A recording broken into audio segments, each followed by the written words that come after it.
We're so done with new year, new you. This year, it's more you on Bumble. More of you shamelessly sending playlists, especially that one filled with show tunes. More of you finding Geminis because you know you always like them. More of you dating with intention because you know what you want. And you know what? We love that for you. Someone else will too. Be more you this year and find them on Bumble. This episode is brought to you by Amazon Prime. From streaming to shopping, Prime helps you get more out of your passions. So whether you're a fan of true crime or prefer a nail-biting novel from time to time, with services like Prime Video, Amazon Music, and fast free delivery, Prime makes it easy to get more out of whatever you're into or getting into. Visit Amazon.com/Prime to learn more. This episode is brought to you by Amazon. Sometimes the most painful part of getting sick is the getting better part. Waiting on hold for an appointment, sitting in crowded waiting rooms, standing in line at the pharmacy, that's painful. Amazon One Medical and Amazon Pharmacy remove those painful parts of getting better with things like 24/7 virtual visits and prescriptions delivered to your door. Thanks to Amazon Pharmacy and Amazon One Medical, healthcare just got less painful.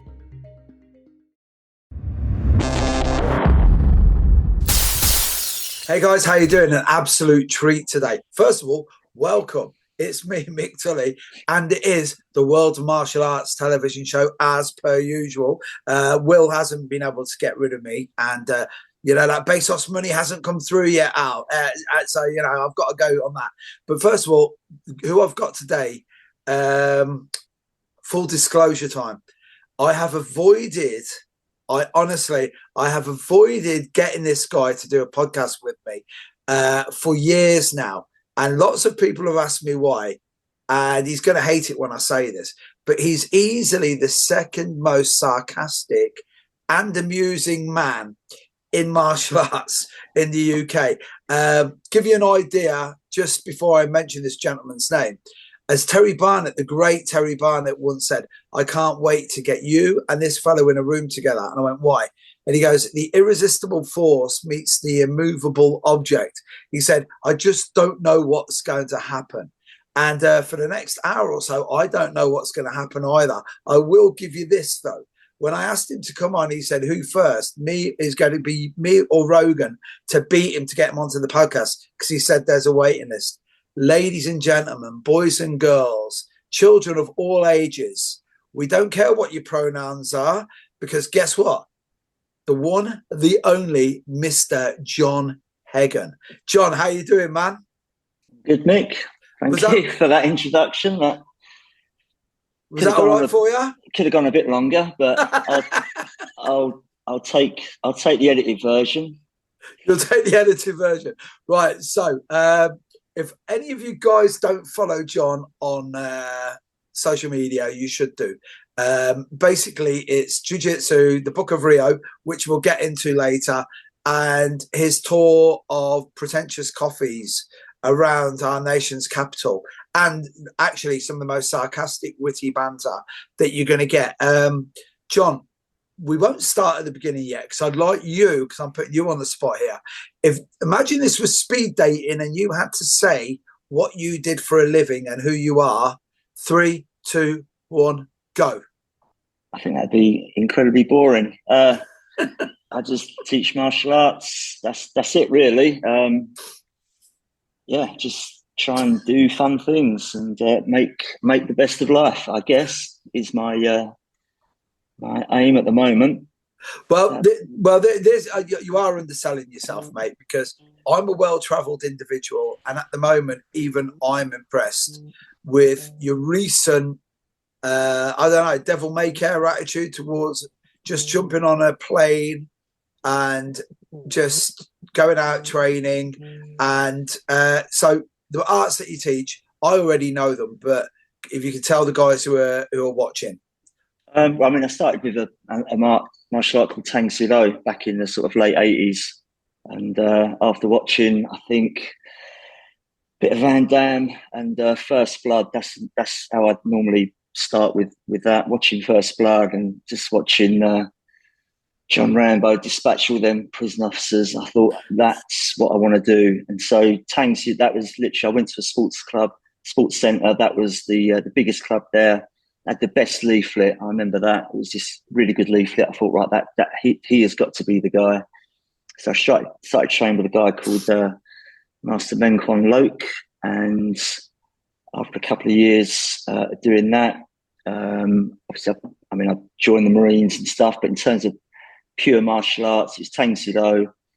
And then when I come out of the Marines, I wanted to teach something a bit more practical, and I had met a guy prior to join, which is a bit of a long story, but he got me into a bit more of that reality-based stuff.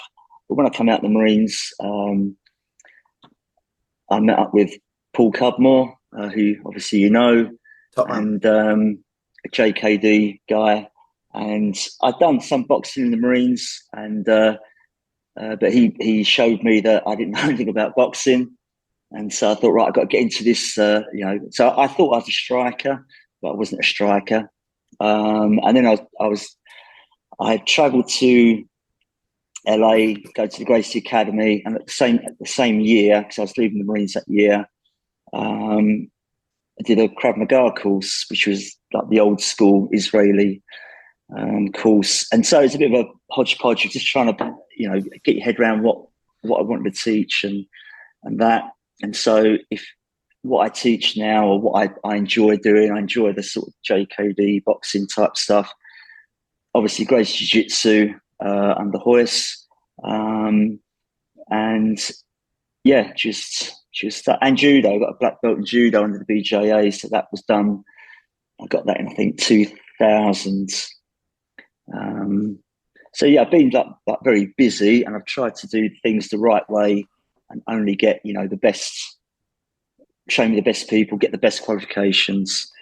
So yeah, that'd be a abridged version of what I do and what I like doing now. So, well, this is, if you don't mind me jumping in on this. So first of all, I think you're doing yourself a little bit of a disservice. And the thing is, John, and you know me, if I'm nice to you, it kills me because I'm nice to you. I got this animal just keeps wanting attention. Oh no, don't leave me alone for a bit. No, stick with the animal, right? So whenever I'm nice to you, you always throw it back at me and make me feel like I shouldn't be nice to you. It kills me. But I'm gonna be honest on this. I remember back in the old days of martial arts magazines, and you were the one guy that was doing adverts to teach Krav Maga, and legitimately teaching it as well, right? So that's when you first came on my radar before we even met each other. And then you mentioned Paul Cudmore, who is literally best kept secret in JKD, I think. You know what I mean? We were lucky enough to have him to come down as part of Terry's Tuesday night group, which ended up being infamous. You were part of that as well. And it was he was unreal. But it's funny because if we take the Krav Maga out the equation, which unfortunately, which we're going to dig into later about how now jiu-jitsu is the be-all and end-all of self-protection. If you go on the internet and it's got these guys and but you're Berimbolo in a real fight, mate. We both know you try to anyway. You know what I mean? It's not there. You see, I think Krav Maga's been a bit maligned because it's a very effective system. What I've said time and time again about you is, what I like the way that you do it is, as much as the technique's important, it's the inoculation to violence approach that you've done, which you have with your grapple and strike program as well, which is it's a big part of the puzzle, but it's not the complete puzzle, right? Which is going to lead me into this. You literally threw it away there. You went over to LA and you trained with Royce Gracie. What year did you go over there at? So I was serving in the Marines, and what you got every year, you did a thing called adventure training. So that was, you spent 2 weeks canoeing somewhere in Wales, or you could organise your own adventure. Anything that was going to be of benefit to the corps would improve you. And so the year before, we was in North Carolina, and I remember I called the Gracie Academy. So this is 96, and I was on a beach, and I thought Horry and Gracie would pick up the phone. And I just said, look, can you send me some info? Because I'm on ship and it's very boring. And so they just sent me a little brochure. And I had some copies of Black Belt magazine as well that I think I bought whilst I was in America, because that's the only place you could sort of get it. And I just thought, how amazing would it be if I could train in America anyway? So the following year, I was due to leave the Marines. So I thought, wouldn't that be? I don't know. I see the OC, officer commanding, and just said, look, can I go to America instead of going to Wales? And they was like, well, if you're paying for it. And it was really good. I mean, they didn't ask for any proof or anything. I could have just gone to Magaluf for 2 weeks, but they knew at the time I knew I was like obsessed with like unarmed combat. I'd done like a little unarmed combat manual for the Marines, which is a bit of a long story, but so they knew I was like legit. And obviously back then they didn't know what Gracie Jiu-Jitsu was, so anyway, they let me go. And it was, I went to LA for 10 days. And just sort of, again, it wasn't, I remember being there, and I think after about a week, I just said, I had enough of it, if you can believe that. I was away, I was on my own, I didn't know anyone, so you're going back to your hotel every night on your own. There wasn't really much to do, and I was absolutely just, the physicality of it. I mean, I was still a serving Marine, but I was battered from the sparring, and just having like hot baths every night. And because I was training, I was doing judo, but judo once a week. So you roll, do a bit of Newaza for 20 minutes at the end of class. And here we was doing 4 hours a day. And because I'd paid up front for I thought, well, I can't not do the classes. And so it was an hour class, or sometimes a 2-hour class. And at the end of each class, you just roll for 20 minutes, which doesn't sound much. But then that's over the course of a couple of days, and, not being very good at grappling, and you're training with people that are probably equally not as good. It's all like a white belt class, but you're just all using strength. It's full on. I was broken after about a week of it, So yeah, and who was teaching these classes when you were there? So you had, I turned up, I wanted Royce Gracie to be teaching every class, and he wasn't. He'd only be teaching like intermediates and that. So I asked to do the intermediate class, and it was a guy called Kaiki Elias. He's very well known as a Hickson coral belt, but back then I think he was a 3rd degree black belt. So he did the intermediate class.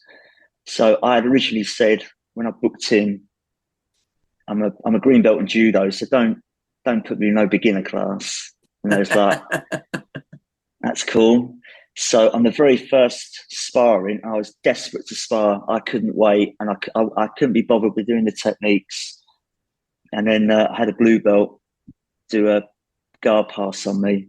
So he did the stacking pass, the Gracie gift. I'm looking at it, I think, I'm going to triangle you.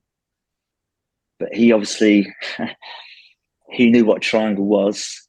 So he did the stacking pass as it should be done. And I'm resistant, and eventually my neck just popped. Oh. So I let go, and I just got that massive rush of adrenaline and pain. I thought, I've done something bad here. So I sat out the rest of the class, and that's my very first sparring. I've gone back to the hotel, and then by the time I got back, I completely stiffened up, and I thought, you twat. So I couldn't train. I paid for 2 weeks of classes, and I thought I was wrecked on the first day. But I went back, I think the following day, I said, I can only watch, but put me in the beginners. And I just watched. After a couple of days, it got better. It was okay. But so Kaiki Elias was the black belt. The beginners classes were taught by blue belts, but not blue belts. I mean, You're talking, they'd all done, most of them were all tough guys who've been doing jiu-jitsu for, say, the last probably 4 years, and in other parts of the States, come to come to LA to do a year intensive instructor training. So easily brown belt level, but with blue belts. So, very good. But so, yeah, one of the guys, a guy called, I think it was Mark Bowmeister, who sadly passed away a couple of years ago. He was really good. You had Mark Walder, he was doing the instructor course, but he wasn't teaching that when I first went there. I don't think he had started the instructor course just yet. And there's a guy called John Crouch, who was Benson Henderson's coach. So most of the guys that were there have all gone on to be very successful sort of coaches and that, even though they've probably not stayed with the Gracies. So yeah, real kind of early days. And what sort of numbers were they getting on the mat then? Was it still a niche sport even then? You had two floors. You had like the upstairs. If you look at some old Huron and Henna sort of instructionals, you'll see the big hall there. But do you know what? I'd done a class. I went to watch a class one. I think I'd done my class 6 till 7, and then the 7 till 8 class, Royce took 3 people in it. No, and I'm watching Royce Gracie teach 3 people. Because that's just the way it was. But on another night, you could get 30, 40 on the open mat on a Saturday morning. It would be mobbed. I mean, I don't know how many shoots they had. So I guess the initial massive wave from 94 had sort of died down a little bit. Excuse me. So now it's just more of a busy club. But yeah, you could turn up. So my big story would be, I did a class with Helio Gracie. I'd done it was, and there was 7 of us in there, I think. And we just got lucky. It was a midday class. I didn't really want to go. Again, you're aching, you turn up. I had met Helio the day before. He was folding towels in the locker room. And I didn't really grasp, this is Helio Gracie. I just thought, well, this is Royce's dad. And apparently it's a big deal back in the day. I hadn't really sort of studied it, but he was very polite.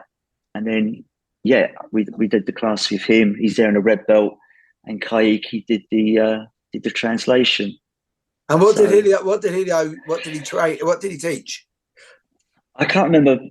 All I remember is at the end of the class. So I'm not a big guy, but I was probably the biggest guy in the class that day. So he did his like party trick where I would mount him, and try and choke him. And so, I mean, I could do a cross choke from mount. I could, but on paper, I'm 13 stone, Royal Marine Commando. I should be able to just Darth Vader choke him, really. Yeah. Because he was, I think, so Kaiki, again, he puts you in your place. He says, look, I think he's like 130 pounds, 5'5", and he's 83. So you should be able to choke him. I'm like, well, okay, So I went I did the cross choke, and I think he just recovered guards, and I didn't really know what. Okay, so we restarted, and then he bridge and rolled me. I'm like, wow. And then the third time, I thought, I'm actually going to really try and strangle the old geezer, and he recovered guard again. And then I thought, okay, so it's a longer part. That whole week was a long path, because I didn't really still believe in Gracie Jiu-Jitsu. I still thought, you could, size and strength is always going to get you there. And even with so I told the story before. I mean, it's quite funny. I got battered by one of the blue belts, but he was bigger than me. So okay, that's fine. I did a class with Royce, and he's in my guard, and I still thought I might have a chance. Let's just see where it goes. And I had him in my guard, and he said, "Man, you got strong legs." I'm like, "You're right, I have." And then he stood up and passed my guard like I had no legs, So I thought, okay. And then I think the day after or day after that, I get to roll with Helio Gracie.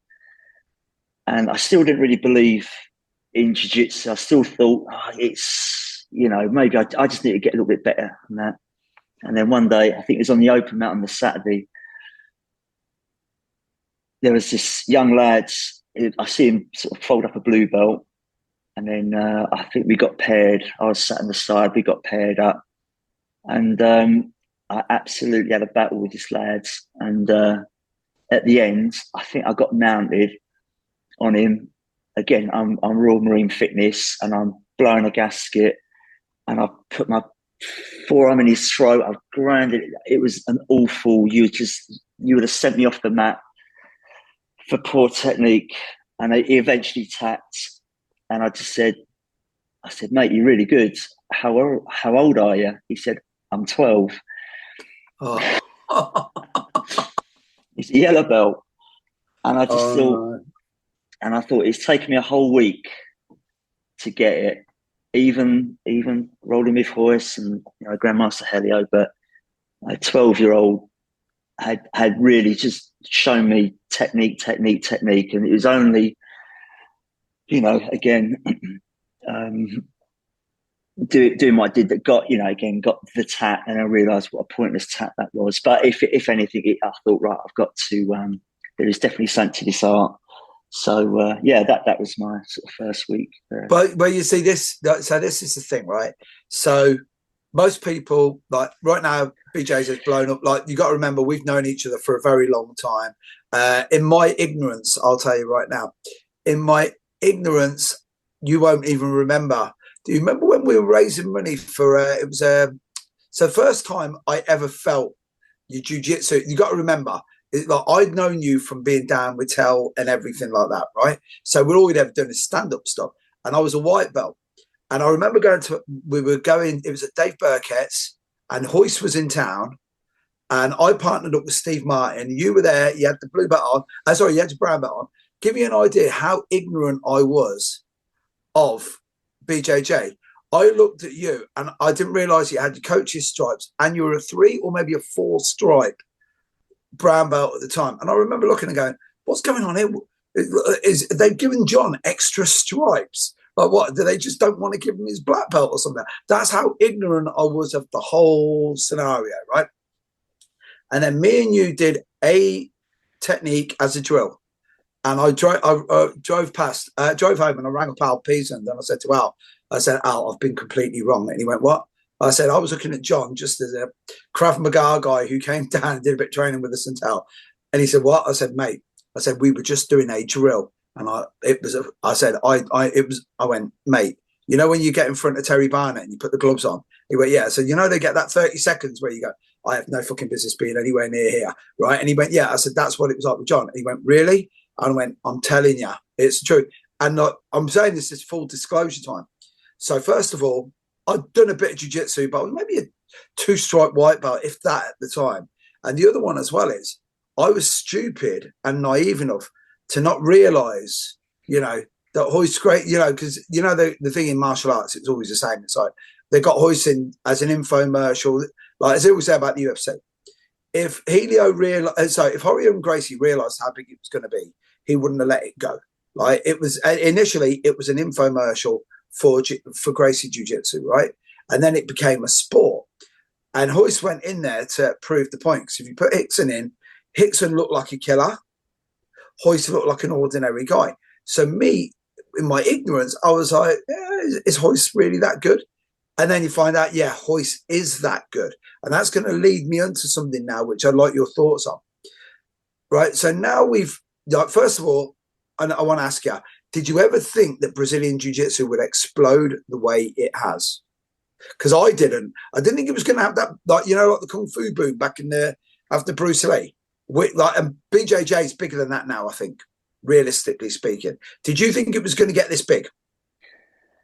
No. So I was leaving the Corps, I was leaving the Marines, and I wanted to teach. So a bit delusional, but I thought I could make a living out teaching martial arts. And I just looked at what I thought would be the most commercial arts.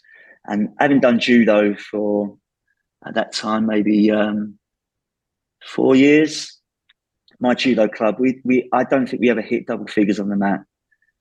And it was a BJA club. My instructor was a 6th degree under the British, so again, a legit club, but he just couldn't make it commercial. He couldn't make it work. And every grading I went to, you go, and it would be similar stories. So I remember saying to Paul, grappling it's just hard, and it's just not when you look at Taekwondo, when you can, so my Tang Soo Do instructor, 50 in a class, you'd say, yeah, that's an average, that's 50, and the nature of the art was you could just all line up, you all just march up and down, you're just printing money. And I just remember, so judo, I was paying £3 a class. So Terry would just take, I don't know, he'd probably lose money most nights. So I just thought, I want to do grappling. I had no desire to be anything other than a guy that could escape a headlock on the ground, that sort of reality-based thing. So, yeah, I think I just thought it could do okay, but I don't see it. And even when I was in LA, there was only the Gracie Academy there at the time.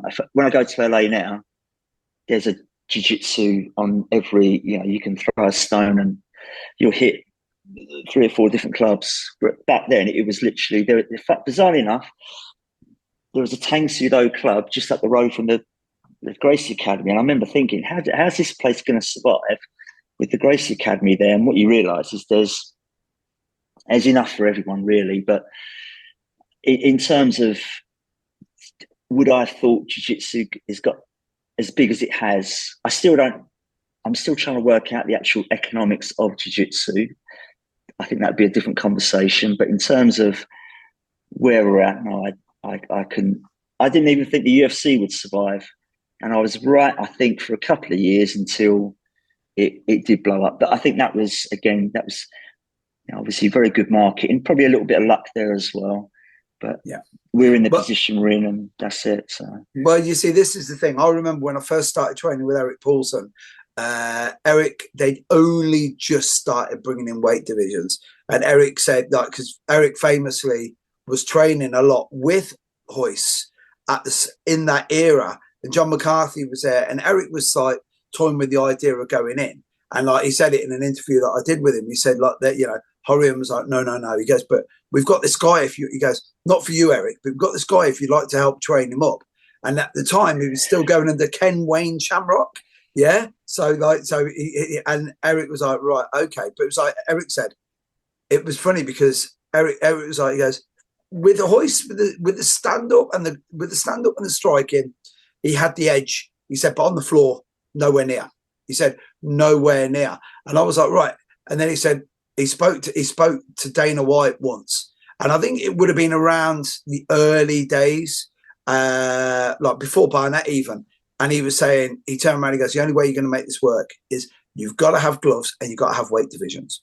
Because that pantomime that you had, that they were doing, like fair play to Pride, they got away with it for years. We have giants versus dwarfs and stuff like that. But that all went. And it was like you were saying, when they were still with Zufar, it wasn't going to happen. And then they made a loss for years and years. And as you were saying about the economics of jiu-jitsu, I still can't work it out somehow.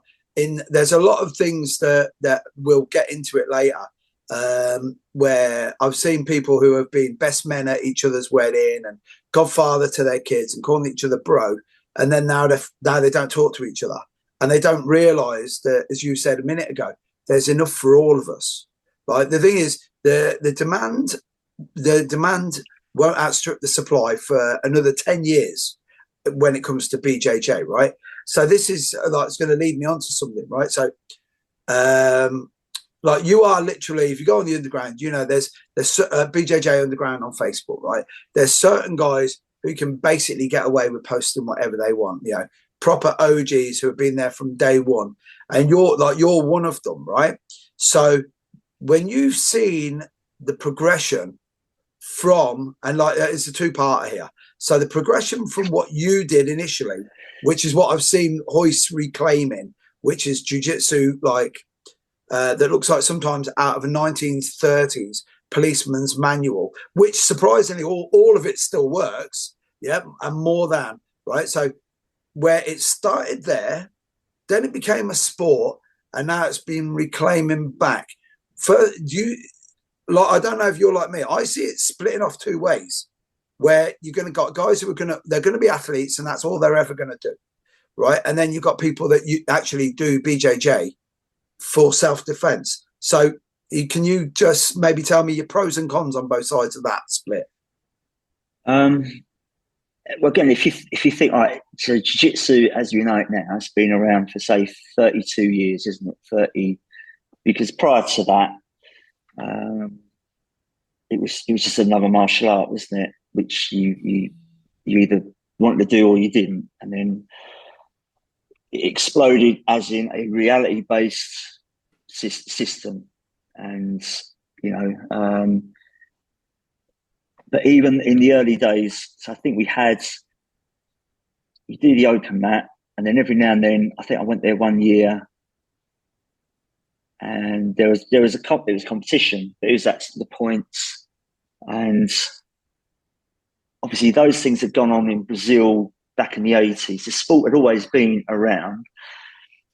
I don't know whether or not Horians are still, because they did try it.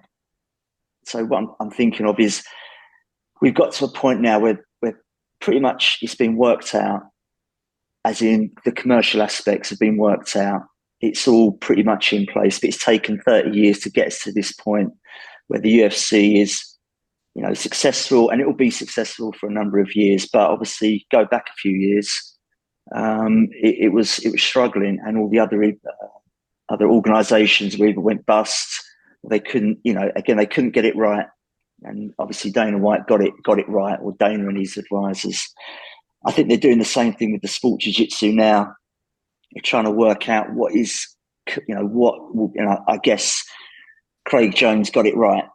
That's because I've never watched ADCC. It's, I like grappling, but I couldn't sit and watch it. Whereas Craig Jones, it was the best format. So again, you might say it's taken another 15 years of the whole no-gi sport thing to get to a position where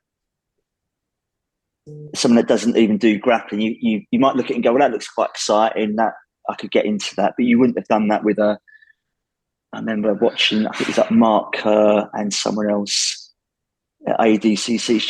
It's just wrestling and nothing. Yeah. Again, you physically couldn't watch it. Even as a grappler, you would walk away. So I'm almost forgetting your question now, but sorry. So no, because what you're saying is exactly right. So I went to the ADCCs in 2011 when Braulio beat Jacare, right? And it was in Nottingham. And it was funny because place was packed and the fights that were good were really good. So great example. Tom Barlow, like legend in the old game here, versus Jeff Glover. Jeff Glover, first thing he does, turns around, shows his back to him. Then he starts playing that donkey guard game. See it, it's amazing, it's awesome, right? I remember Cron being there as well. That was where Henzo fought Mario Sperry, and give you an idea how, and it was proper Brazilian. Like, it was a proper Brazilian thing where for some unknown reason, somebody decided that they'd save money on buying a mop. So so they had all these fights where everyone was sweating cobs. And then when Mario Sperry and Henzo fought each other, at one stage, Henzo ran at him and dived down like he was going down a slide because there was that much moisture on the mat. It was unreal. And it was good, but it was like you're saying, it was quite boring. Then Craig Jones, he's been a genius because it's that winner takes all, bit of an X Factor type, like where you're watching people and it's, again, you'll know this. Yeah, you'll appreciate this. Like, you've got two types of guys who do no-gi right now. So what you got some guy who literally is, as Craig Jones says, that balance of autism and steroids. You got to get that. And if you can get a Susan, you get a Susan homosexuality thrown in there as well. you've got the perfect guy for no-gi, right? So what you got some roided up character, and then you got guys like Mikey Musumeci, who's a lovely character, but you wouldn't want to get stuck in a lift with him. You know what I mean? Because he looks like he's a bit of a dweeb. So you've got that on one side. Now, my story was it, and my question was this. And then on the other side, you've got guys who are reclaiming Brazilian Jiu-Jitsu, or just call it Jiu-Jitsu, yeah, for something literally outside the Witherspoons on a Saturday night, right? And do you see them splitting off, or do you see them coming back and meeting at some stage, or is it just two now separate entities? I think it's going to be separate. Again, I'm just thinking off the top of my head. I just think there's a lot of guys. I mean, most people come to martial arts to learn self-defense, I think, most. And you then, if you get good at it, if you get good at the rolling, should we say, then you might say, look, I'd like to compete to get better, or whatever.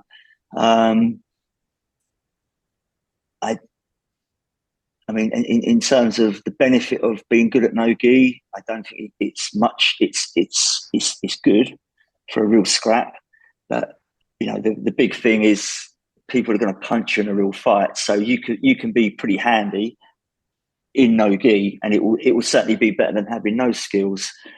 But you definitely you will be lacking something, I guess, as a martial artist. I mean, I've spoken to people. So I had a student. He just wanted to do sport, and obviously there's a clash straight away. So he was training somewhere else doing the sport, and when he come to my class, he wanted to do his sport stuff. And then it's that thing. It's like, well, we don't really do what you're doing. I guess you want to do what you're doing because it will work on my guys, because they won't know what you're doing, but it's not good for what, you know. And obviously you're coming here every other week, and he just said it. I mean, he was quite honest. He said, I don't care about getting. I mean, he was not a street fighting guy. He just said, I don't care if I get punched in the face on a Saturday night. I just want to be good at the sport. And if that's what you want to be good at, then be good at it, I guess. It just won't fit with, obviously, my background, my experience, and what I'm teaching, because then you're just, what are you teaching? So I think the split would be, if you're true to what you want to teach. So I make, you know, again, I'm always posting, you know, stuff like foot locks and leg locks and that. Yeah. They are of limited value, but if you want to spar with someone, they'll work. They're going to be very good, especially if you don't know how to sort of deal with them. But are you really going to use that in a real situation? And people might just say, I don't care. I'm not going to be in a real situation. I just want to enjoy myself tapping people on the mat. So you're like, well, okay, I get that too. So yeah, but it's funny you said that, right? Because it was like, so jiu-jitsu guys in the, like, and I'm sure there's loads more. Yeah, obviously, I know Chris Crossing up north, he does it. You know, there's an argument when I say this where people will say, well, if they got a BJJ and an MMA school side by side, they'll say, but Mick, you've just been a hypocrite on the question that you've got here, which is, when you see guys who do Brazilian Jiu-Jitsu and then they don't bring striking into it, I'm like, well, the people that I actually respect, like yourself, Simon Hayes is a great example as well. Simon does that on a Saturday where it's like, right, okay, one guy's wearing boxing gloves. Show me your Jiu-Jitsu. Right, other guy, just punch him. And yeah, but then when they say MMA, as I've said before, okay, but when it's MMA, there's still a rule set involved. And I don't want to sound like some mug on the internet going, I train for, you know, for reality, no rules. But there's a point where you go, you know, first of all, we want the art to work, but then functionality is another part of this, right? And it is a bit of my, it's a bit of a bugbear that I have with some jiu-jitsu now, especially as you just mentioned it. You know, that Zen man bun wearing dude who drinks a soy latte, thinks he's John Danaher, throws you, he's like, well, what we're going to do is we're going to go and we'll do the long step to the honey hole into the cradle, and then we're going to set up. We've got 4 separate footlocks. And I'm like, right, you better make sure that other foot of mine isn't trying to boot your fucking jaw off. And then they're like, yeah, but yeah, we don't work in those parameters. And I'm like, yeah, but I'm planning on never going to Skegness for 2 weeks with the in-laws. But guess what? I might end up there, same as a real fight. So I better know how to get out of there escape or avoid going to Skegness. You know what I mean? And that's where I see the problem with jiu-jitsu, well, basically worldwide at the moment, is they're doing it and it's all great and they're very gifted athletes. But in a tear-up, John, have they got the minerals after they get punched in the face? What do you think? I think it just comes down to your personal choice, doesn't it, and what you're exposed to. I think some of it is very ego-driven.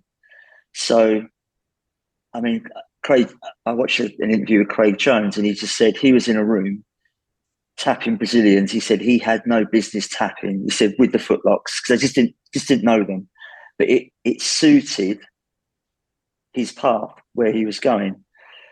I think with the way jiu-jitsu, potentially, from what I've seen, if you structure a class for the layman, because you're still talking about your 3% of people that will have that time, the youth, the time, the money to train at such a level to get so good at something and then go somewhere where even now you're not really going to make a lot of money, but you could be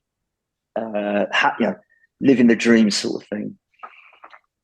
So for the average guy to get them to a level of sort of competency in these very kind of unique positions, and that it's who's got the time to do that. So your average guy, so even in America, where you can train like most classes, you've got daytime classes. I mean, this is still, it happens here, but it's not as frequent. But you've got daytime classes, early evening, sort of late evening. If you're into jiu-jitsu in America, you can train 3 or 4 times a week. And again, a lot of Americans, the shift working.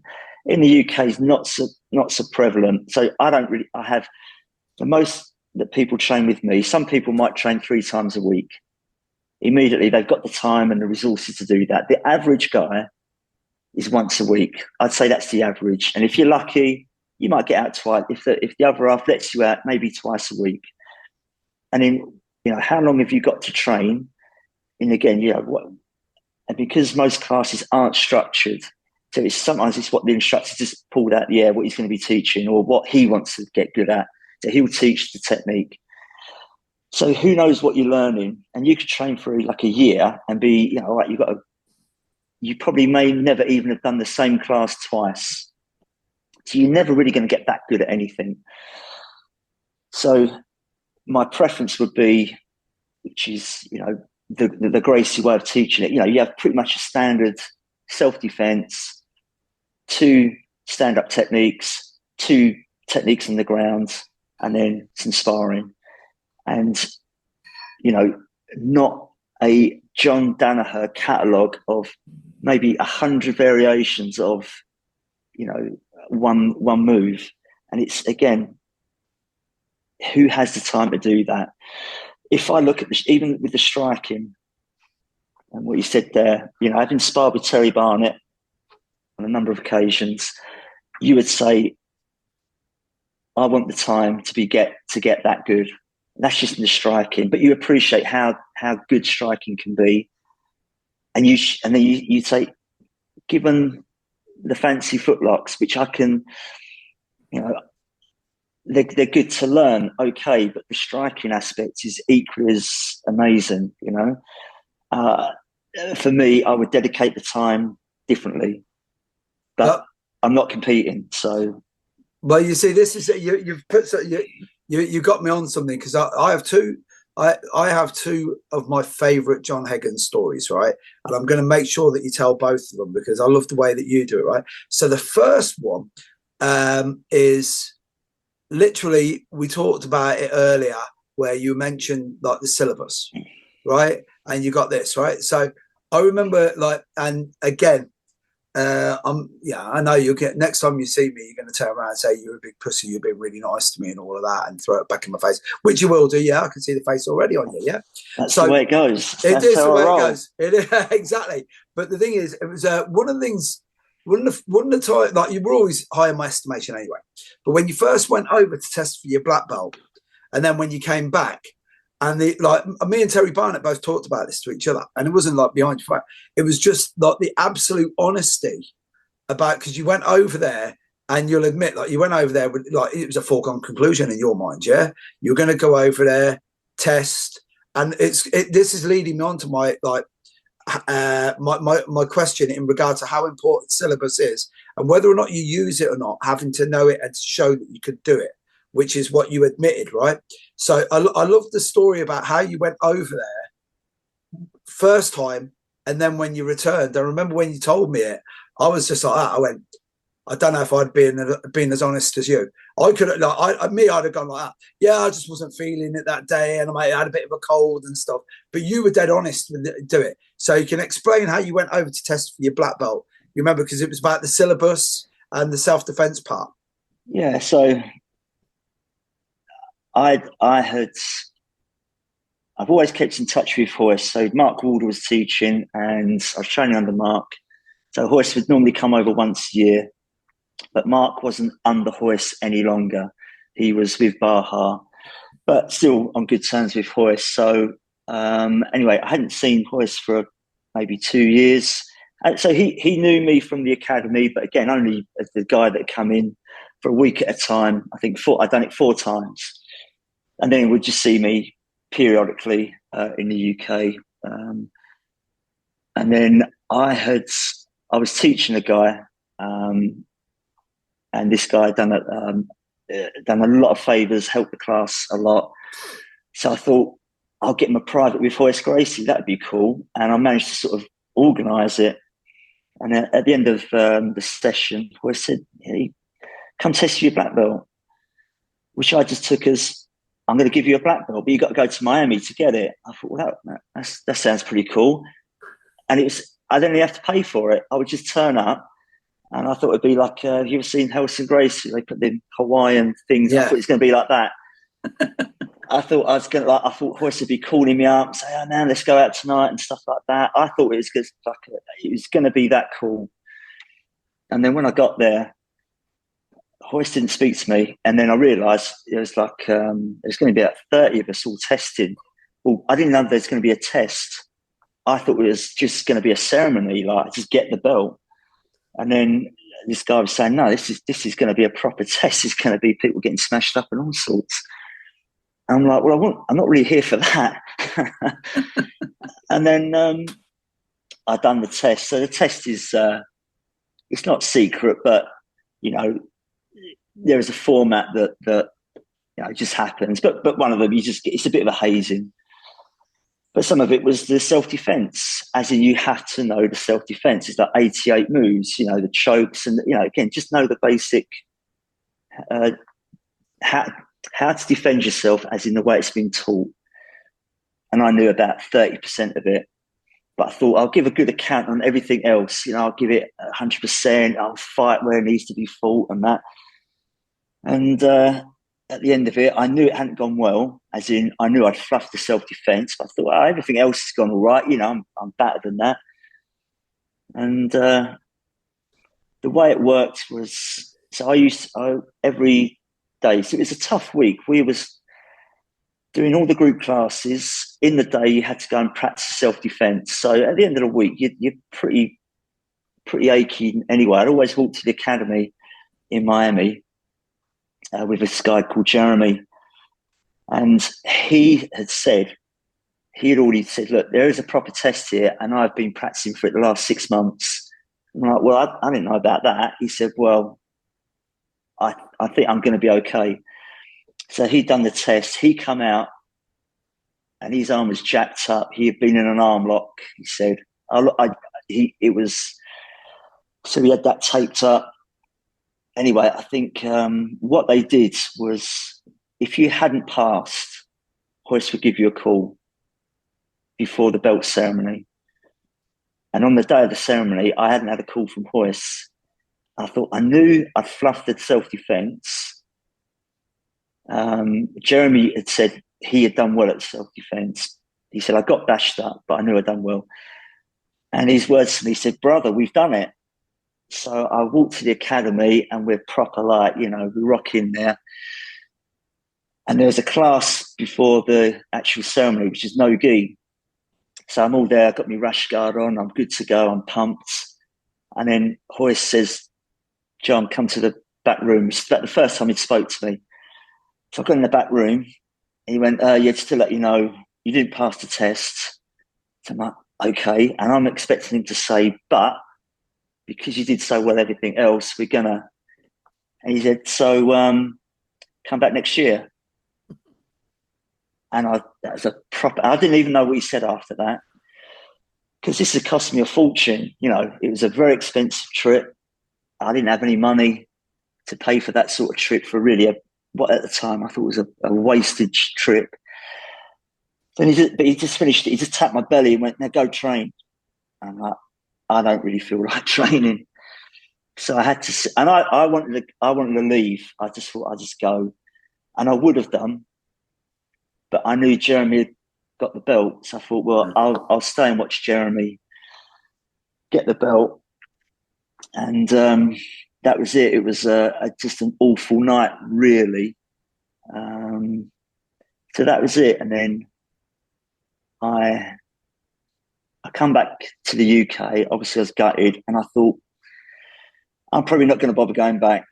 It's because you can't, you know, I couldn't afford to go back a second time.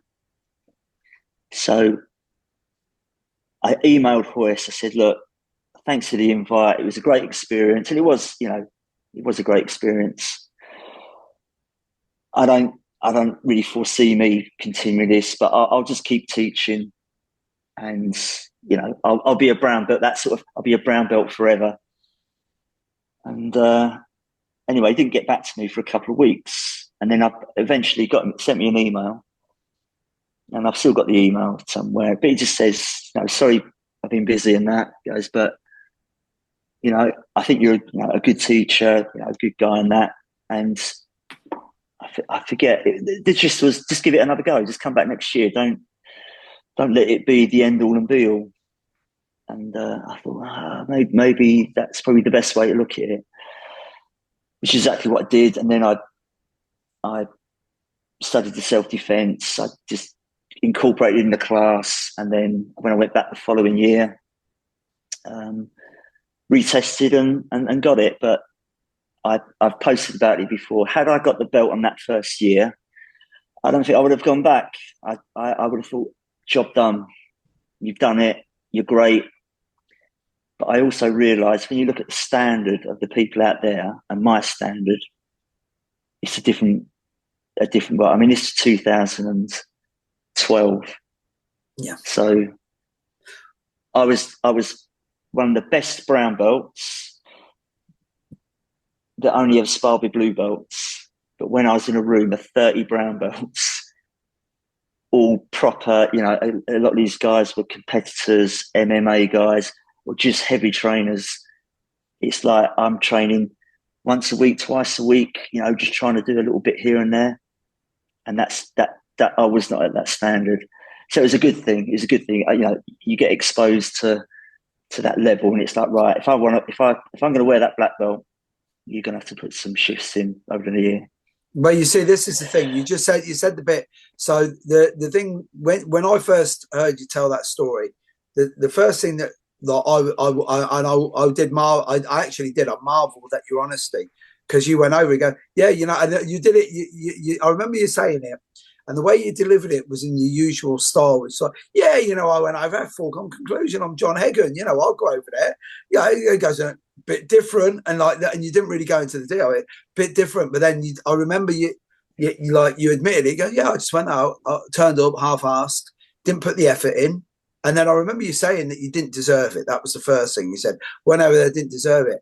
And then the bit that you turned around, and you actually said this before you went back to retest, because you were like, yeah, if I'd have got the black belt, I don't think I'd even have taught like jiu-jitsu. I'd have taught some sort of grappling, but I'd have put that in a box. Yeah. And every now and again turn around and say, oh, yeah, I am, but I don't really teach that anymore. Right. Which is going to then lead me on to, and again, you'll think you'll be impressed at the way that I'm linking this. Right. So you do that. I'm always impressed. Hey, now, like, first of all, before you were teaching like professionally, right?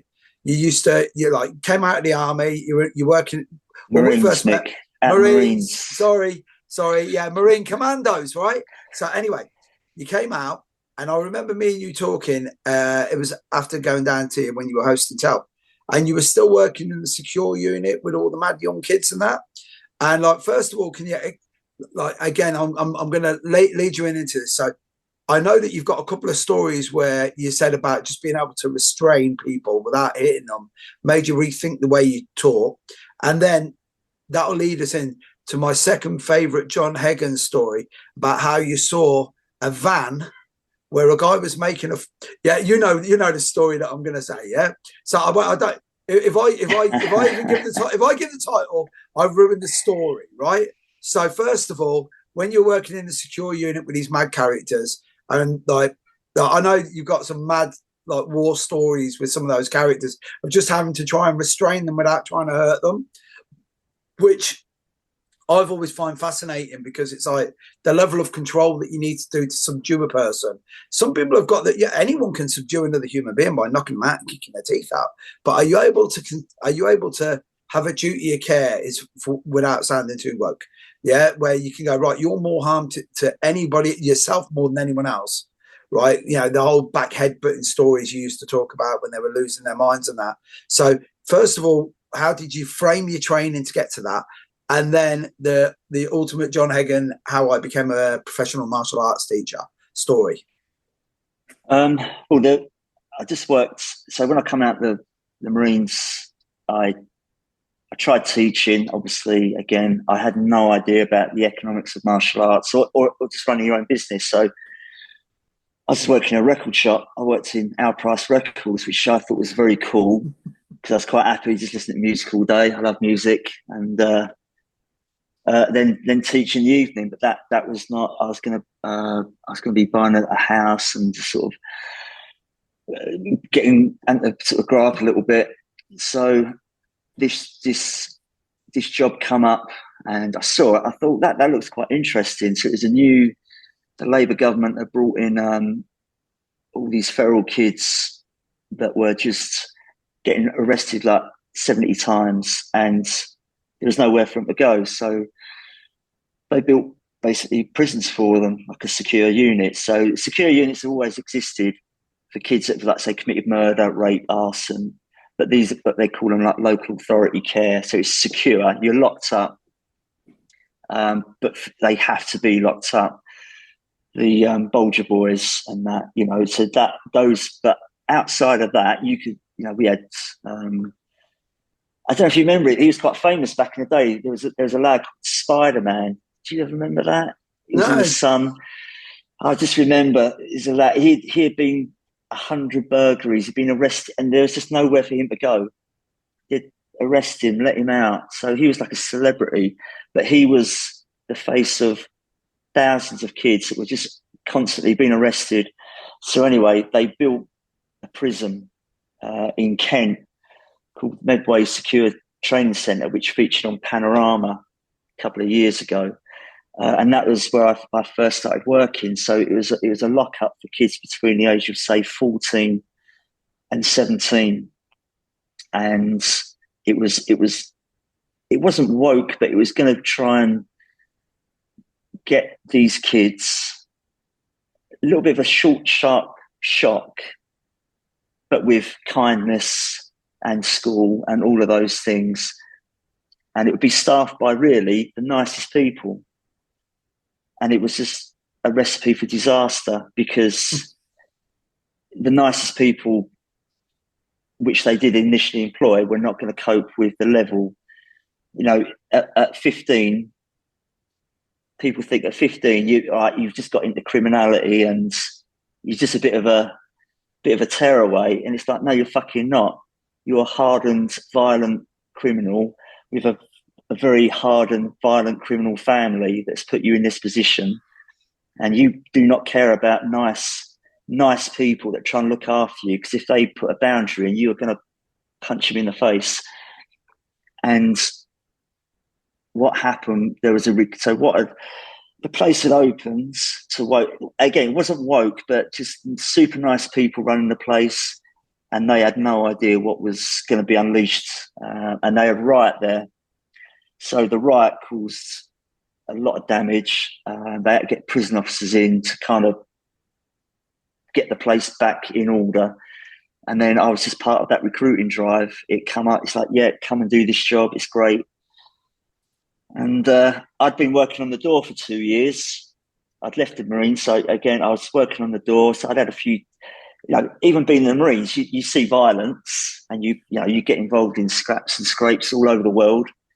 I had no idea just the level of violence that these youths were capable of doing. It was on another level, not just to you, but to each other.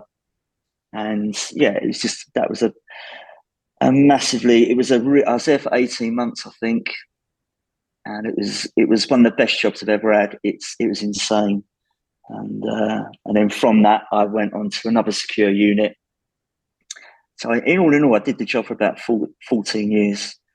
But in terms of dealing with reality, and that's why I say, I've got enough to say that your footlocks and they're really good, but there's better stuff to learn maybe before you do that. That's what I would say on that sort of from my experience anyway. I can only go by my experience. What was your role while you were there at the secure unit? Were you like a mentor, or were you just like the hammer when it all went wrong? A bit like police. They tried to have you as a social worker, a key turn, because sometimes you was just sticking them in a room to lock them up. The best way to get on with them was to be kids like that. So my thing was, it's not, they do respect authority. What they don't respect is a lack of authority. Oh yeah. So if you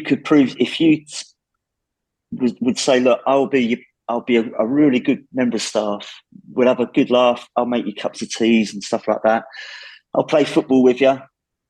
And if you're feeling a bit low, I'll come and have a chat with you as long as it takes. But if you're violent towards me, I'll bounce you in that room very quick, and you won't like the way I'm going to do it. But that's the deal. And they only really got, if they knew me, they only really had to happen once. And the cool thing with that, you could have a massive ruck with one of them. They'll be locked in their room. You go check on them. You'd open the viewing patch, and it would be, I will kill you when I get out of here. You are dead. It's yeah, okay. And after about an hour, it'd be like, all right, mate. I'm sorry about that. And it'd be, mate, don't worry about it. We'll have a talk about it. We'll come out. And then 9 times out of 10, it'd be good as gold. It would be like that. It took that sort of rough and tumble to see what you was about. And if you didn't take it, I never took it personally, because you knew that some of these kids were, again, from just had awful lives, and because of that, that's where they're at. So you couldn't hold that against them. And it's maybe sex. It's without sounding Tony Robbins, it's that demonstrating social worth thing. It's like, if they think you're a mug, you'll get treated like a mug. And then if you turn around and go, and it's mad, because it's sort of this, it's a subconscious thing that I've always seen, where I've had these problem kids come in and train with me, and then you don't bully them, you don't bash them, but you show that you're not a pushover. And then they go, look, we can bang away at this for a while, but I haven't lost yet, and you're not the guy who's going to do it. And then after a while, it's almost like subconsciously, like, well, I want that. I don't want to sound like dead lame, but that quiet authority where it's like, I don't need to tell you I'm a bad man, because you got a pair of eyes in you, you can see. So at what point did you decide to come out of that and become a full-time teacher? It was just the class at the time was doing okay, and it seemed to be. I was only towards the end. I was only working part-time at the unit anyway, business was doing good enough, but obviously to take that that step was a bit of a commitment. So I think that was my post. I saw that van, Dial a Dog Wash, and I thought, really, there's a business that washes dogs? As you phone up, and I thought, if that guy can make a business doing that, I've got to have a punt. I've got to have a go. So, and it still drives me around today. Yeah, but you see, it's a franchise. Because every time I see Dial a Dog Wash around Coventry, I immediately always think of you, because it is funny, because you see it there. And I remember you turned around saying, so this guy gets rang up by housewives to go round and wash it, and he pays a mortgage doing this. Yeah. So, well, if he can do that, I'll be all right. I'll be all right. Well, you see, this now is going to lead me on to where we started off, right? So the last couple of years, and this is the beauty of doing a podcast, is I can ask you questions that in polite conversation, well, with you, I can be all right because I can ask you nearly anything, right? But it was like, there seems like there's been a shift with you. Like, so for the last 7-8 years, you've always had Royce. You've brought loads of, like, but the one thing that I do like is you get guys and you host them to do seminars, and it's a 50-50 balance. You big them up, but you mug them off at the same time, right? So when I see these guys coming over, and then it's like the look of disappointment, or you're photoshopping blokes' heads on skinny bodies and stuff like that. But I saw that you were getting, like say Ronnie, for instance, you got him over and like championed him, and then Steve you got over as well, and you get these guys, and it's funny because it's on the outside looking in. I saw you getting these guys over, and in my brain, I'm thinking at some stage, John's just turned around and gone, yeah, if they're coming over to me, I can start going out. And then what I've seen is like, I travel a lot, but you travel more than me. And it's like, like, what did you put last week? Whereas, I booked first trip of the year. I'm going out. Don't know if it was Miami or it was Dubai. LA. Right. Yeah. And what's brought this in way, because it is only recently in the last couple of years that you've just decided to throw caution to the wind and you're out all the time doing stuff. What drove you to that? And this is literally a new one for me. I just want to know why. I had some issues, shall we say, which was a bit of a change of where I thought my life was going. I'll just say that right here. I could tell you about the rest of that another time. But I think COVID was a huge thing. So up until COVID, I was like all of us. I didn't realise when you cooped up, you can't go out, you can't travel, how much freedom you take for granted. And that COVID come along, and I had just gone to Miami. So my personal circumstances changed. That's all I'll say on that. My personal circumstances had changed significantly. I'd gone out to Miami in, I think, the January, and COVID was coming. And I was speaking to, I was at the Valenti Brothers, speaking to Guy Valenti, and I was just saying, what do you make of this COVID thing? Is it going to be a big deal? And it's like, oh, we don't know. It looks like, I think we're doing a lot more we're going to put some hand wash on the walls and that. Then obviously a couple of months later, you can't even leave your house, or you got to, so it was, I remember sitting in my, it was a really nice summer, wasn't it? But I was sat in a room and I just thought, right, when this is over, I'm not going to be, I'm going to make every opportunity to do, and I guess my age as well, I was say 48, I think, at COVID. So I'm 53 now. And I thought, you're a long time dead on that. Let's really try and get out. And if I get an opportunity to travel, in the past because I'm quite sort of pragmatic, you would say, oh, it's a lot of money, or, you know, I've got to organise all these things and that. Then it's like, right, if it comes up, I'm going to do it. And if it's a bad decision, it's a bad decision. And I mean, some of me thinks I've probably always been like that. You know, I did join the Marines on a bit of a let's travel. That's why I joined the Marines. I wanted to do stuff. But I think when I come out, I think I've been blessed with so many opportunities, because you're away 6 months of the year, and sometimes you might be somewhere and you just take it for granted. It's like, I'm in the middle of a jungle, and, you know, I'm doing whatever I'm doing. And now you look back and just think that was the best time of my life. You know, I've got monkeys swinging through trees and that, and they're just getting on my nerves. And there's a wild boar running through, and you just take it for granted. And you get back into sort of normal life. As much as I love working, you know, at the unit, it was still, you know, you're still coming back home and just doing the day-to-day chores and that. So yeah, a long way of saying, I just think COVID was a big factor of, right, get out, do it. If you can do it, do it. If you can't afford to do it, then try and make it happen, do something. And I mean, like last year, as an example, I went to Dubai. I knew a Brazilian guy out there, and like I say, next thing I know, I'm in a cage fight with Renzo Gracie.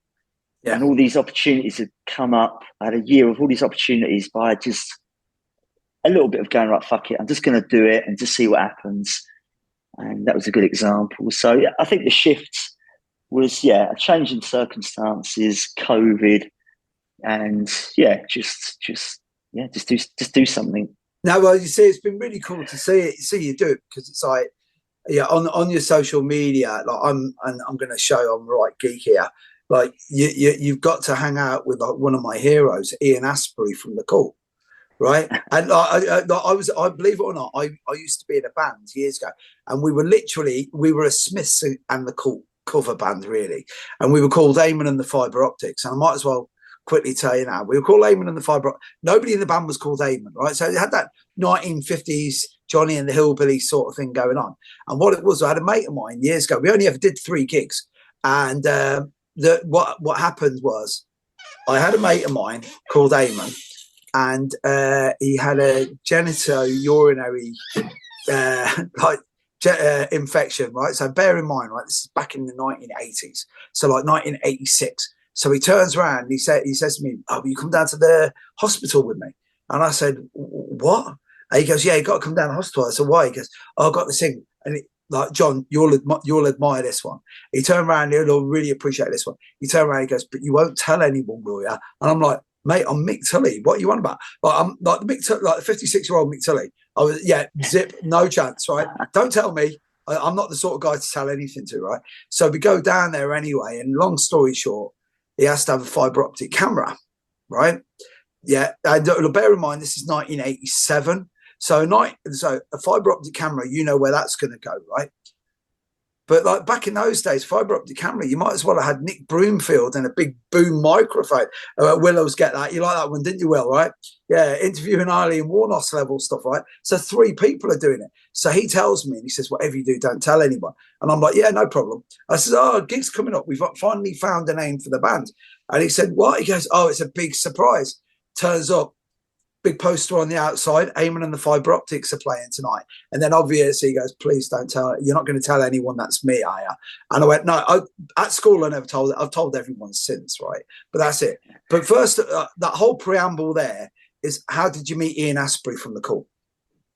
So again, just on that path to going places and just doing it. So I got invited out to LA, because there's a Royce Gracie affiliate out there. I knew the instructors, so I went out there. And there's also Royce Gracie in Hollywood. There's a guy that teaches out there. So I got taken to go see the place. It's mega cool. And one of the guys teaching, he said, "Yeah, we get." I said, "Do you get many celebrities in here?" He said, "Yeah, we get loads of them." it's Hollywood. They are literally where they're based. It's off of Sunset Boulevard, or it's within distance. So if you live there, I mean, I wouldn't say I'm a massive Cult fan. I like the Cult. I like a lot of their songs, and I just knew that Ian Astbury was the lead singer of the Cult. It's a very distinctive name. And anyway, this guy said, I said, well, who have you got training here? And he just went for a list of names, but most of them was all like Hollywood directors and producers that you're never going to hear of. And then he just said, I've got this English guy. He plays in a band. I mean, what band? Because I don't know. I said, what's his name? He goes, oh, it's Ian something. And I just threw it out there. I said, what? It's not Ian Astbury, is it? He went, yeah, that's the one. I said, you're kidding me. What? He trains here. He said, yeah, he's only been training a few weeks. And he got put onto the place by Trent Reznor. Oh, yeah, Nine Inch Nails. 9 Inch Nails, yeah. So Trent apparently is a bit like Ian, very kind of just a very peaceful, kind of cool guy. Will only be at places if he feels they're what he wants to be part of, and that's what this place is like. So he said to Ian, come and train at this place, because I think you want. So funny enough, Ian asked, so I said, look, I'd love to do a private lesson. If he's doing martial arts, I'll teach him for free. I'll just be mega cool to meet him. And it just somehow I got his number, and we got a lesson booked up, and it was I just booked for an hour. I just said I'll be there for an hour. And I think we spoke for about 2 hours. And I was very conscious of I can talk. Yeah. And he was just so super fascinating guy. He's a proper scrapper. Is it? The guy can, like, just again telling me about his early days and that. And yeah, so he's not like a sort of a limp-wristed kind of artiste, He's definitely a lot of things in music, but because he said one of the reasons I want to do this is because the amount of fights he said I get into at concerts where you got fans or not fans, they just try and attack you. He said I think only the other week he was going through a line, going like through the backstage, and someone said, Ian, can I have your autograph? And he said I turned to him and said, I've not got time, or something like that. The guy's just proper blindsided and cracked him. Wow. He said, right. He said, so I've had enough of that.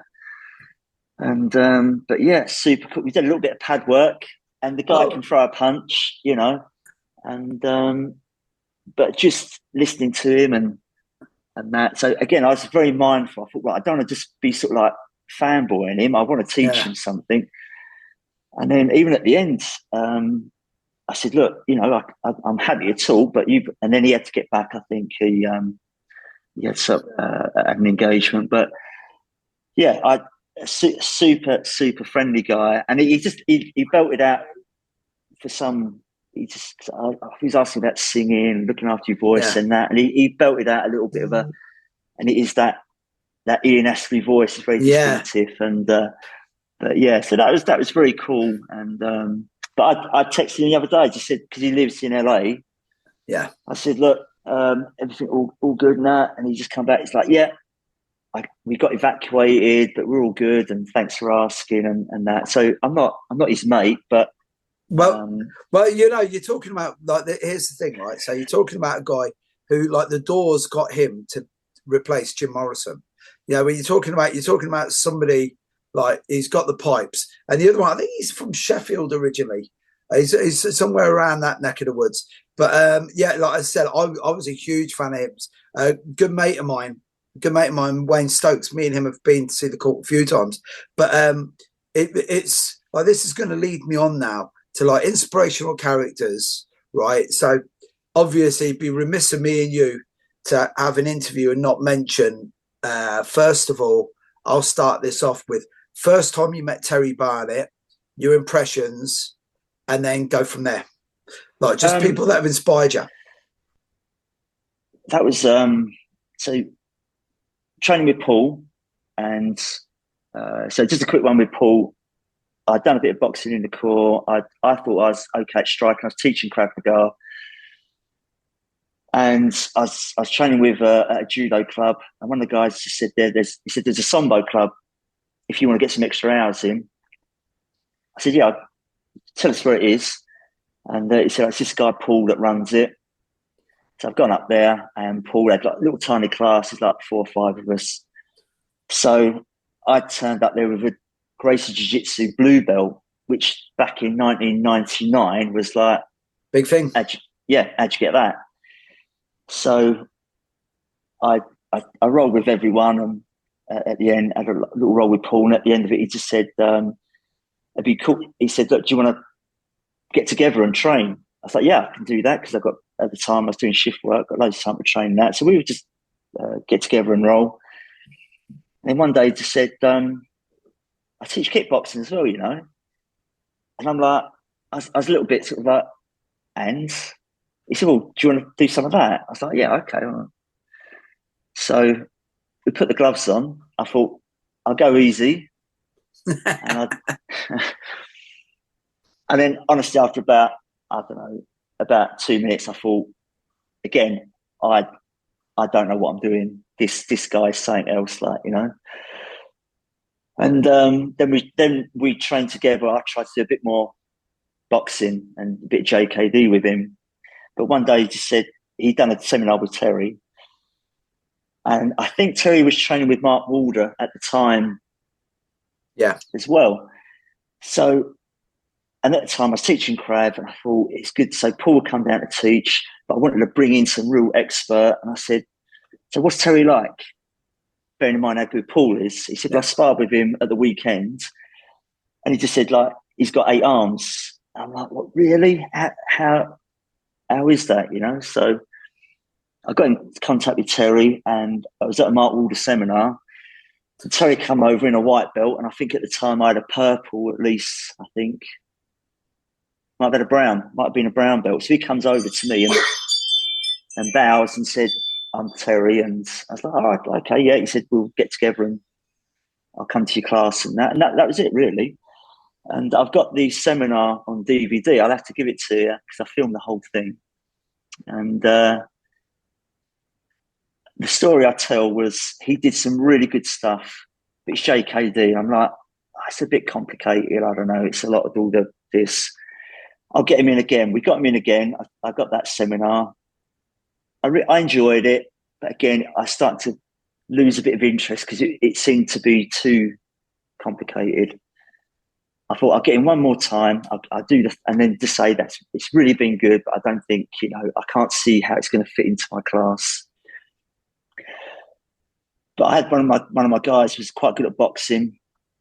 I just said on the third one, I said, Terry, I've sparred with you. And this is the weird thing. I'd sparred with Terry, so I knew he was good, but I didn't get what he was.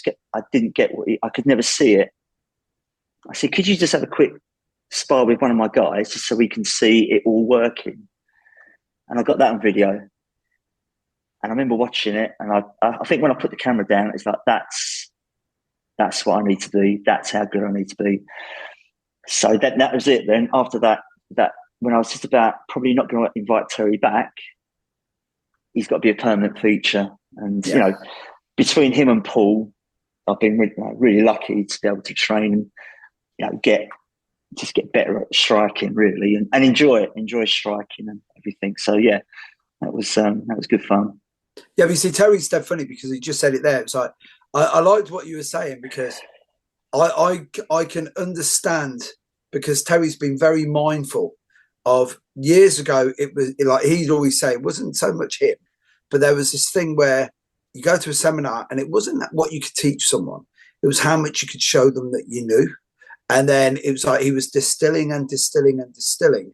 And I really mean this with Tel. If you want to know his true genius, Terry's true genius is like he gets the essentials so correct. So all the fundamentals are unreal. His jiu-jitsu is exactly the same, but his boxing, it's like he makes really simple stuff work. Like he'll make the jump fan trapping and that work, But the boxing he makes, just, you look at it, and as I always say this about Tel, the one thing about Terry, the boxing and the kickboxing especially, is you see him move, and then your brain can't sort of marry up how someone as lovely as him is so capable of bit like I don't know in a real fight. So he always says, he goes, I don't know about real fights because that isn't me. But you see him, when you see him move, it's like poetry in motion. But I have absolutely no doubts in my mind, because I've been on the receiving end when we've been playing a little bit, and it's Rick Young level energy without the you're going to meet your maker end that Rick will always put on you, right? So mentioned him. So what I'd like to do, I'm going to really put you on the spot here, right? We've took Terry out of the equation. Your top 3 most influential people in either martial arts or your life. I don't know. I can't. I mean, if you said what got me into martial arts, it'd probably be watching, say, First Blood. That's cool. That's what I want to do. So that was inspirational. I don't know. Probably the same. I think as a young kid, just watching the war films, and that's as a young kid, that's what gets you into like, the military. You want to be good at defending yourself. So I think I'd have to think long and hard before, giving any. I'll get you for part 2 on that one. All right. The reason I was doing that, because this is leading me into literally my final question, right? So, and again, there's a couple of bits to this. First of all, first part, the Book of Rio. Where did it come from? It's just, again, like most of my stuff, I just try and find a joke. And and when did you trademark it? That's the one. Like the Book of Rio was all right, and then I looked one day, and then you put a trademark on the end of it, and then I was like, oh, that's such a fucking Jon Hegan thing to do. You know what I mean? It was like you let it go for about 2 weeks, and then you had the book. You had that one, right? So you had that. So where did the pretentious coffee come from? I think you're just searching for new material, aren't you? And I think someone was saying, I like to post on Facebook. Sometimes it's hit or miss, and you try and just, if you do a post, it's got to be interesting or entertaining. I think sometimes, you try and be a bit, probably appear smarter than what you are. So I went down the route of if it's an amusing post, I'll put it up. But we used to have a guy in the Marines called Lats, and he was just one of the most naturally funny guys. And he would be the sort of guy, whatever, if he was on duty doing guard duty, if Sarah Lats that's it, then we're all good. We're going to be laughing all night. And it was one of them things where it's not that he never really seemed to be looking to make you laugh, as in trying hard. It was just a natural thing. And what I noticed with him, he'd always had new material. There'd always be something every couple of weeks. He would have like a new sort of a new joke or a new sort of approach to doing things. And only he could get away with it. Anyone else, it would be boring. And I just thought, sometimes you just got to pick something. And if it's amusing and it strikes a chord with someone, then I'll put it up there. But the pretentious coffee was, I think, once I started doing my trips into London after COVID, I thought I want to get out and do interesting things. You just have a coffee, which is very pretentious, in London, and it just become a bit of a joke, really. But the Book of Rio was a joke, just sort of sat as if I'm privy to the Gracie family secrets, and so therefore it was the Book of Rio. And I think sometimes people take it seriously, but then I sold the Book of Rio as like, we're doing tonight's class. We get rather than doing strict curriculum stuff, we'll do the Book of Rio. So we'll do some stuff I've learned from Royce, from Steve Hall, from Ronnie, but it'll all be branded under the Book of Rio, rather than just doing tonight is another mixed bag, whatever. Yeah. So again, you sell it as, it's a little bit of a joke and if it makes people smile, then and then that's it. But pretentious coffee, and then I may think of something else that I find amusing, and I'll start posting that. We'll see. Well, you see, this is my final one, right? And it's entirely up to you if you want to mention the gentleman that you normally tag in on this. For a while, when he was still there, there was never a picture of him. Is it Billy, your mate that you used to serve with? And yeah. And what it is I always loved, as soon as I look at it, and it was like, it's one of the things that you throw at me quite a lot, because you're spinning dits like a winner all day long, right? And then you're saying that like my dits don't even register. You're just looking for dits again, right? So spinning dits, and then which is going to lead me in to like I have to admit, I really like it when you post the pictures when you both get up together, because what it is, first of all, you know me, I'm a big fan of the military, big fan of veterans, a big fan of anybody who's actually made a change. And from what you've put up on social media, you're talking about a guy who's more than affected lives for the better for a lot of people.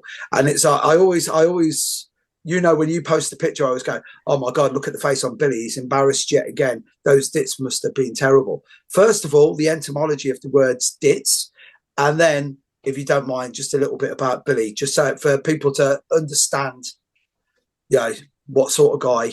And it's only because I'm convinced that, he'd be like, I'm just a normal bloke and that. But I think when every now and again you should put a spotlight on people who deserve it. You know what I mean? Yeah. So, in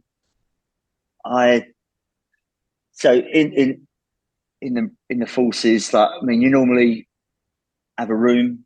We call them grots, and I used to share a room with Billy. That was it. And so he sort of lived ashore, as they say, as in he was seeing a girl, but he needed a place, so he would sort of be either share a room with me or he wouldn't be there. But basically, that was it. We share a grot.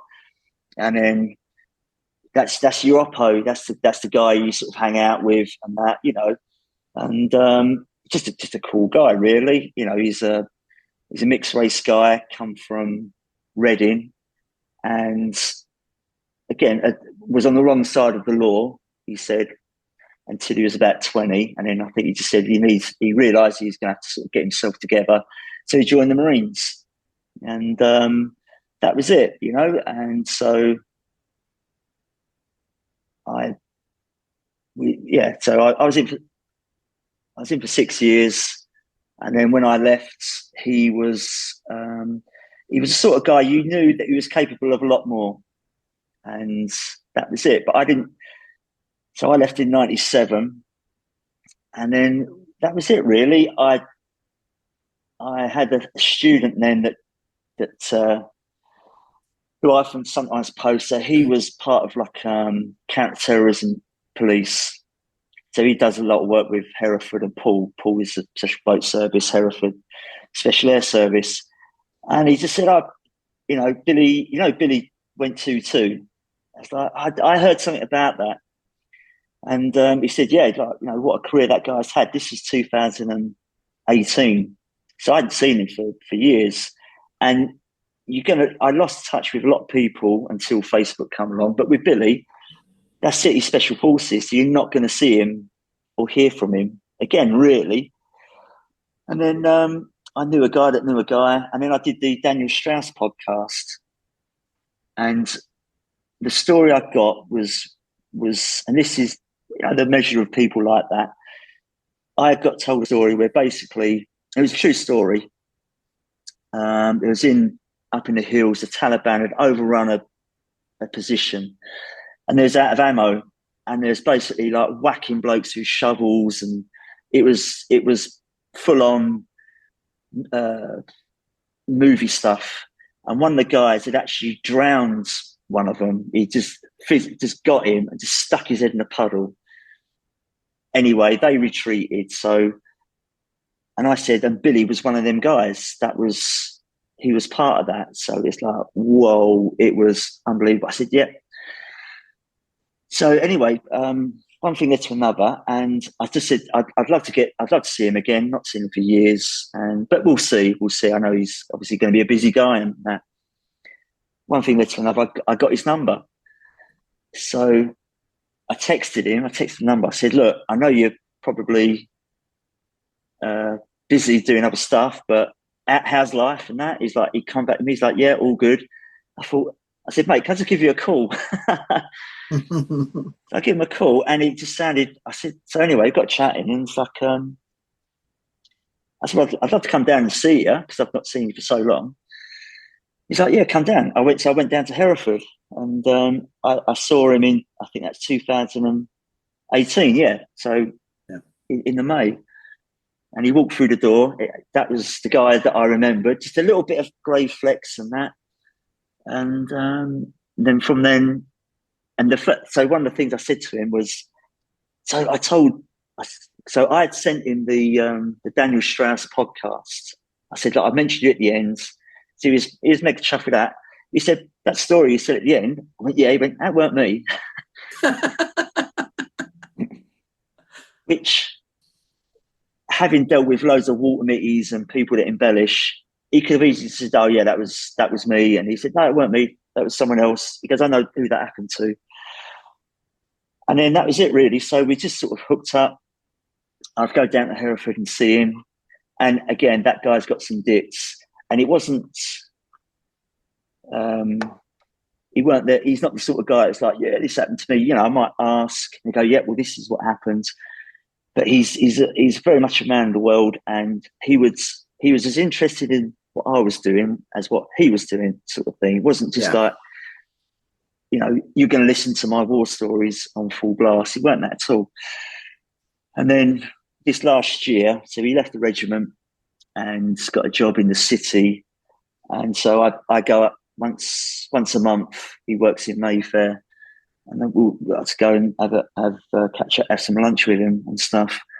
But that was it. Yeah. So just a really good guy, really humble guy. But them guys have done a lot. And again, you'll get a little dit out of him, and it's just like, so, you know, yeah. But he would be a legend within the regiment, especially because what people don't realise is like your career in that type of is only short lived, and his service would have been the busiest time the British Army has had for years. Yeah. So prior to sort of Iraq and Afghanistan, if you've ever read like Andy McNab's books, Andy McNab, he didn't really do much, funnily enough. I mean, he did Bravo 2-0, but outside of that, it's really your teaching, training, you're doing jobs here and there. Iraq and Afghanistan was full on war, and the special forces did not stop. So he would say his 3-month rotation was get up, plan an operation, execute it, come back, get something to eat, get your head down, wake up for 3 months. Wow. Which has never happened. That hasn't happened for, like I say, you know, so he's very much, you know, when you get guys that say, I've served, you know, even if you've served in the special forces, doesn't necessarily mean you've done a whole lot of stuff. It's beyond, obviously, the likes of me and you. We can't say, well, that's to get to that level. You've done it, mate. You've arrived, but then you've still got to prove yourself in the regiment. Yeah. Or he had done that. He has proved himself. You know, he got the military cross. So guys like that, I can quite happily go to London and meet up and just get, I wouldn't say get a dose of inspiration, but just get just have a good chat with interesting people. So like just as you're saying this, you see stuff like that. Yeah, I've got a friend of mine, Anthony Chase, over in his Green Beret. So I interviewed him on my audio podcast years ago, and literally start talking to him, and you know, it's bizarre because you know when you see a proper Walt, you look at them, you feel sorry for them, right? You know, but you can see why they're attracted to it. Because it's like, man, this is like, people are living lives like movie level shit. And it was like, you know, I was listening to it and I was going, that's your life. like, you know, like getting Saddam Hussein out of a hole. And it's like being a Green Beret, like Anthony was like, I think, what was this? He was the third or fourth generation in his family to join. Like, so every generation, all men had to join the Marines, right? Or they had to join. Like, he ended up being a Green Beret. And then it was like he said, he goes, he came out, 9/11 happened, following day, went down the recruiting office, jumped straight back in again. And I was like, wow. And you know, when you hear stuff like that, you go, how could you not be inspired by that? Especially if you're into martial arts, you know what I mean? And then when you start hearing people talking about pub fights and that, you go, oh man, please get like, there's a level of violence and then there's that, you know? Well, I mean, it's quite fun. I mean, we had, was that a Royce Gracie black belt test? So I was there with Paul. So it's me and Paul. So Paul, obviously, is a handy guy. He's had a few tear-ups. And the other guy I was with is the guy who, so he's like a lead trainer for what they class the counter-terrorism special firearms. They're the guys in grey that you'll see. Yeah. So that's basically your tier 1 police. So he's a trainer for them. So he's done, I think he does a lot of hostage rescues. He said, so hostage rescues, don't hear about it much, but it's like when a drug dealer gets kidnapped, he gets held, they'll get a call, 1,500 quid, and we won't hurt him. He's one of the guys that will come through the door, flashbangs, and shove a Glock in your face. So I got them 2 guys with me, and I got this one of the Americans there. He's just talking about a little bit like a pub fight. And it's, like when it's the most boring to him, and he's looking at us thinking that we're all on board. We think, mate, you're mega. And it's like, honestly, the 2 guys are it's that sort of thing. So I'm nodding like, oh yes, that's really cool. So what you hit him? Oh, great. Yeah. And he was just reliving this, almost this one story, the only story he's got, but to 2 guys, if you took me out of the equation, to 2 guys that have really been there and done it and and not that impressed. So yeah, but like I say, that's so like listening to when, like, if Billy says a DIT, it's, and the best thing about his DITs, they are not, sometimes they're deeper than what you think. So just as a quick one, if we got time, but he just said they've been dropped off to search a place is empty, but then they got some in that there was a group coming back, so they had to sort of get out pretty quick, and they ended up in a cornfield. He said, so they couldn't get extracted by helicopter for whatever reason. There's going to be in this cornfield for about 6 hours. He said that he knew they weren't going to come in because it's too dangerous for them to come into the cornfield. They'd just get shot up. He said, but obviously we weren't going to leave the cover of the cornfield until the helicopter was here. He said, so we just sat there drinking tea like a normal day. And he goes, but you forget the threat that there's 30 blokes that want to kill you. He said, but then what started to worry them was what they'd done in the past. They would put mines at the edge of the potential to put mines at the edge of the cornfield. So when they did eventually evacuate, they'd step on a mine. He said, so we had 6 hours to think about our potential fate of this operation. He said, however, when the helo come, they've run out, no one stepped on a mine. That's it. We got the helicopter. It's almost like a non-DIT. But you can't imagine it, can you? And the way he kind of relayed it. Now, obviously, I think you've got that guy, Tim Kennedy, that's coming for a lot of flack, where Billy could have certainly embellished that. It could have been, you've got guys coming in, I'm shooting, none of that. It's almost a very boring story for him. But what he was saying was the pressure of knowing at the end of it, we still got to run out and we still could step on them up. There was no kind of, he said, so that, again, that's an interesting day. And like I say, the legit guys like that, from my experience, will not have 200 amazing bits. No, they'll have some interesting ones, some, you know, less interesting, or again, you know, they'll weigh it up. But he's got plenty of stories, but very few. You know, you're not going to hear him going, "Oh yeah, you know, we're throwing grenades, and then this happened, then I've saved the family of," you know. No, the genuine guys are, you know, you get a feel for it. Yeah, they got that quiet confidence. So just as you were saying it there, and you were saying you got that 6 hours to think about your potential impending, like define anxiety. That's it there. You know, so they're drinking tea. He said all you can do is just drink tea and have a boil in the bag meal. But, you know, but he said that story, and I think when he said it, he's almost sort of drifted off a little bit, just probably to, again, because these are the stories that you can't tell to the average person because they're not going to get it. I mean, you might, you know, and again, because it's an operation, you know, he's not allowed to talk about, as in he wouldn't be allowed to publish the story. Yeah. So he can tell it. And again, it's where do you take that stuff? Well, you know, just as he's saying it, it's the most zen thing ever, because it's that whole thing where it's like nothing happened, but everything happened. You know what I mean? No, it's like, yeah. And then you try and explain that to someone. So basically, you're telling me that a guy just sat in the car. Yeah, no, he's surrounded by the Taliban who put down like mines and IEDs. You're like, right, and where's the exciting part?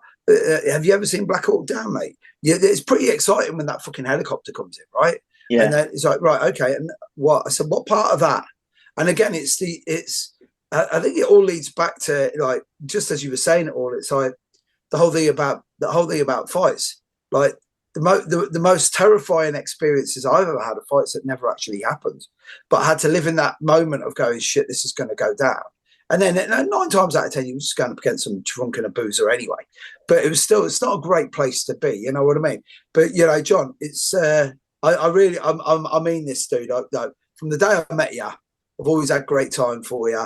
Yeah, you're literally the only person. I know people who are watching this. He won't be this nice to me when he sees me.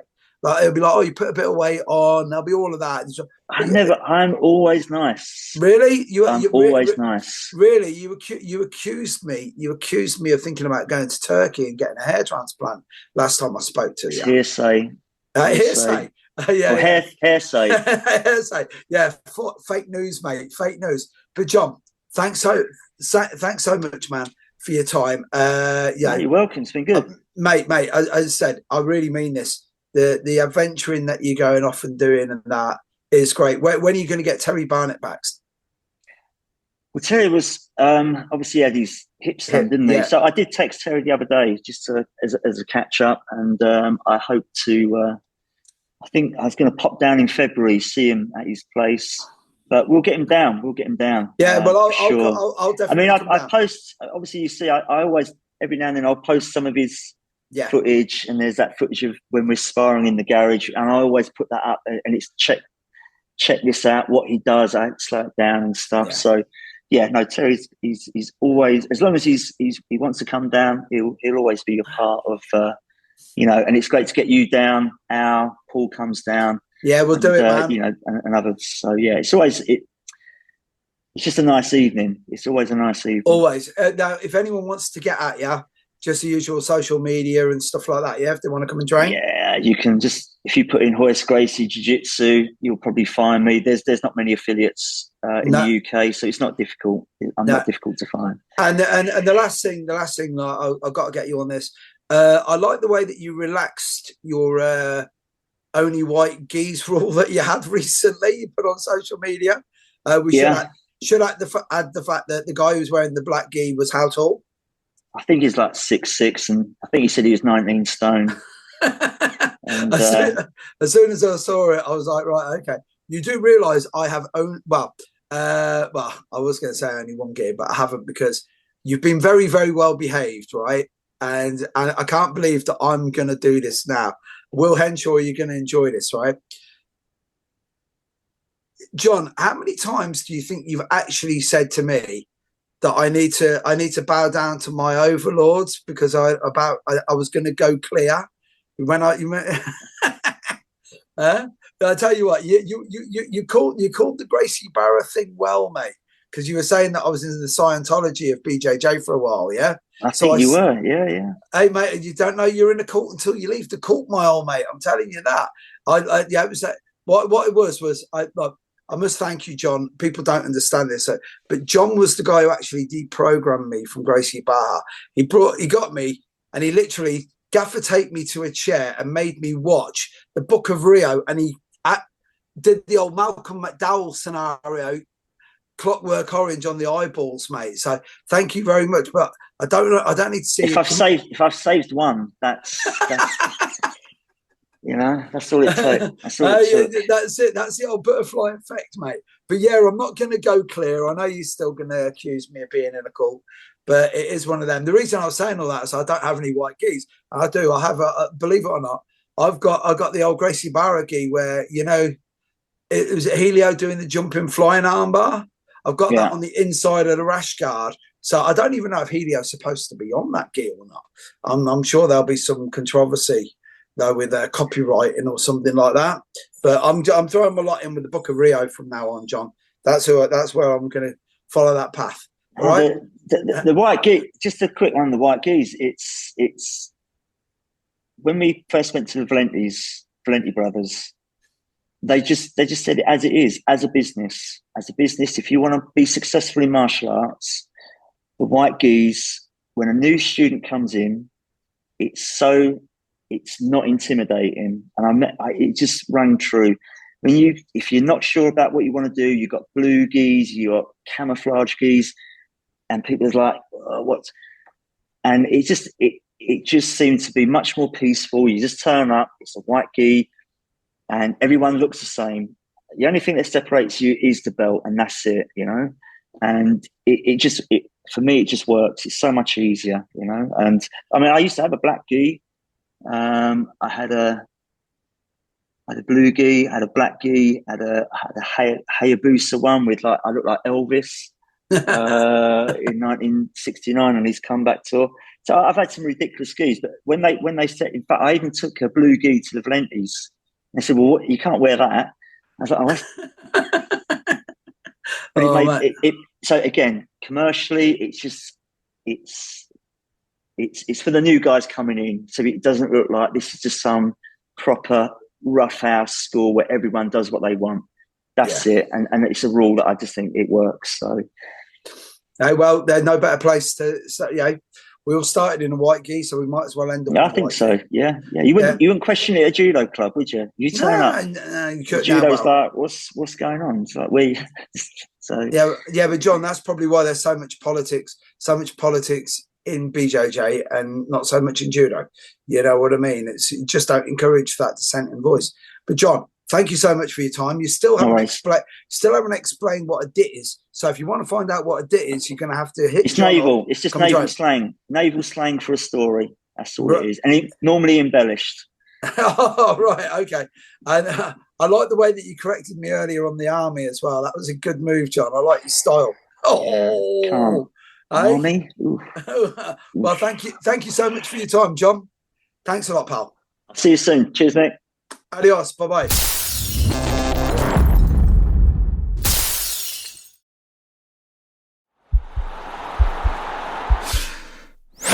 This podcast is part of the Sports Social Podcast Network.